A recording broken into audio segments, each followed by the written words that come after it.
अनंत उपकारी बोधि प्रदाता ज्ञान गुरुदेव पूज्य श्री विराट गुरु जी को भाववंदन। उपस्थित सभी भव्यात्माओं की भव्यता को प्रणाम। जय हो। चारों तरफ अभी वर्षा का मौसम है। कहीं कहीं कुछ लोग वर्षा का इंतज़ार कर रहे हैं तो कुछ लोग वर्षा का आनंद ले रहे हैं। वहीं कुछ लोग ऐसे भी हैं जो बारिश से परेशान हो रहे हैं। अब देखा जाए तो बारिश तो एक ही है। ये मौसम अपने नित नए रंग रूप दिखा रहा है और हम सब इन रंग रूपों में अपने अपने पसंदीदा रंग को पकड़ कर बैठ जाते हैं और यही कारण है कि हम या तो परेशान होते हैं या खुश होते हैं या अधीर होते हैं। ये वर्षा का मौसम देखा जाए तो कवियों के भीतर नए नए गीत पैदा कर देता है। कालिदास ने तो पूरा की पूरा मेघदूत लिख डाला। वहीं छायावादी कवियों ने बारिश को बिल्कुल एक मानवीय रूप दे दिया। बारिश की हर बूंद को, बारिश की झड़ी को, बारिश से होने वाले जो चारों तरफ प्रकृति के प्रभाव हैं, प्रकृति पर आने वाले प्रभाव हैं, उन सब का मानवीयकरण कर डाला। उन्होंने बूंद को संबोधित करके भी न जाने कितने ही गीत रच डाले। इसी तरह कई लोगों ने इस बारिश के विकराल रूप, विध्वंसक रूप का भी वर्णन किया। अब देखा जाए तो बारिश इस धरती पर जब गिरती है तो अपनी ही मस्ती में गिरती है। उसका कोई रंग रूप नहीं बदलता, परंतु हम हैं कि उस रंग रूप से परेशान हो जाते हैं। हम कभी उसकी अधिकता से परेशान होते हैं तो कभी उसकी कमी से परेशान हो जाते हैं। कई लोगों को बारिश का ये मौसम अति प्रिय है। अभी देखें चारों तरफ जब बारिश आती है तो पूरी की पूरी धरती, चाहे आपने बीज डाले हो चाहे ना डाले हो, वहाँ पर खरपतवार उगाएगी और वो खरपतवार भी अपनी पूरी जवानी पर होगी, पूरे यौवन पर होगी।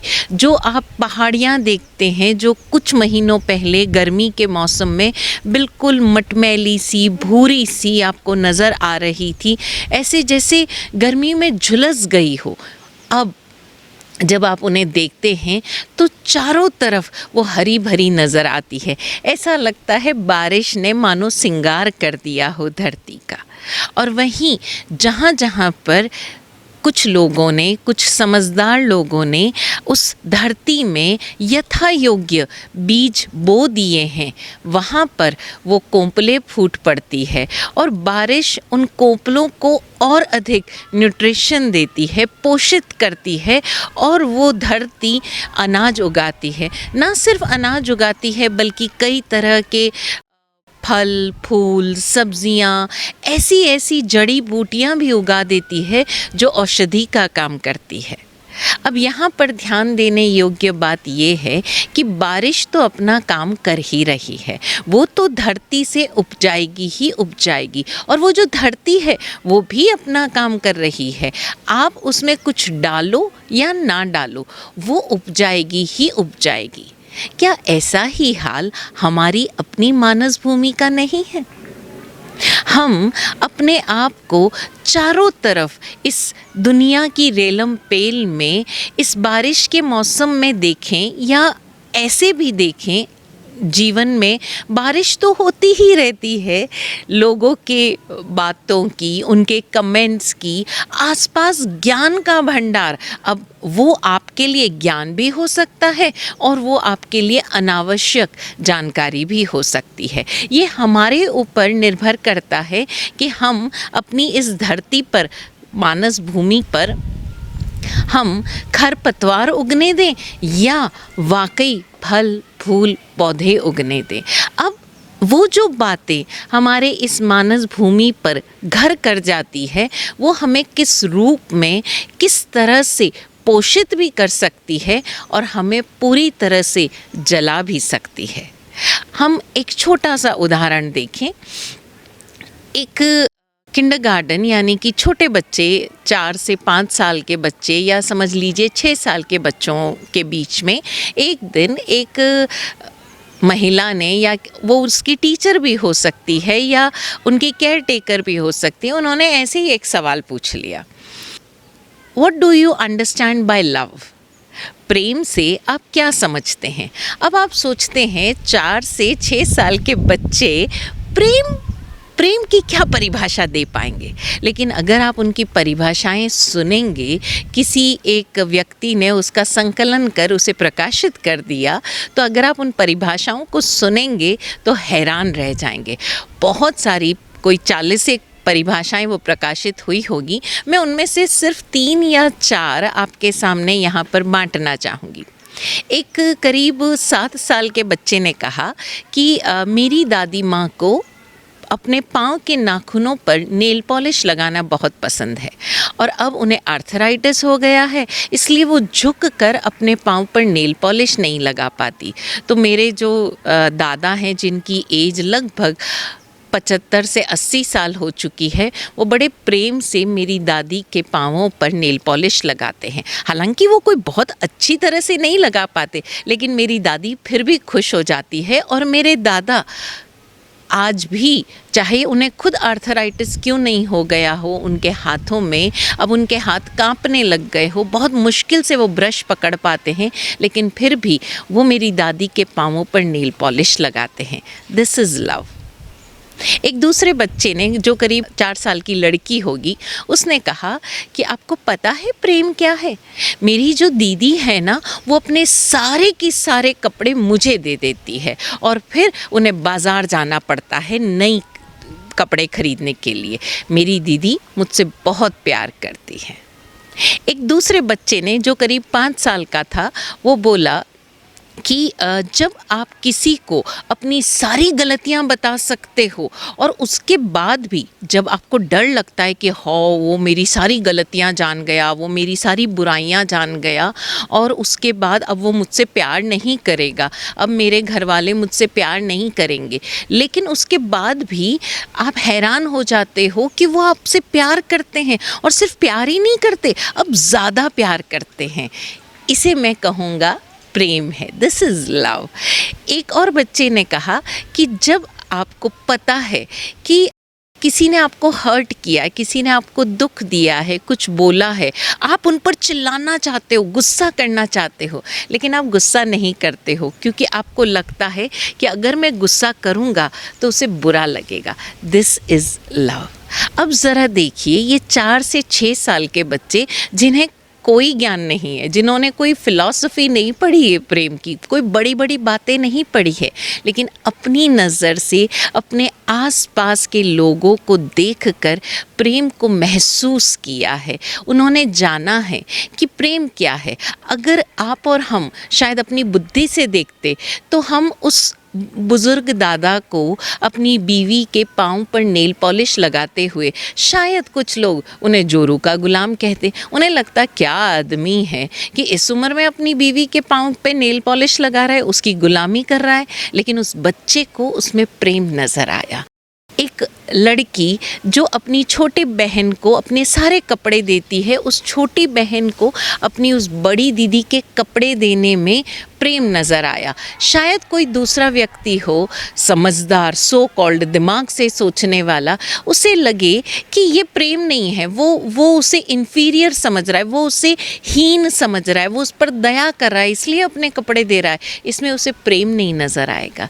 एक बच्चा जो अपना सबसे फेवरेट खिलौना अपनी किसी कज़न को या अपने फ्रेंड को देता है, हो सकता है कि उस बच्चे को ये लगे कि ये तो गलत कर रहा है, अपना पुराना खिलौना दे रहा है, मुझे नया खिलौना नहीं दे रहा है।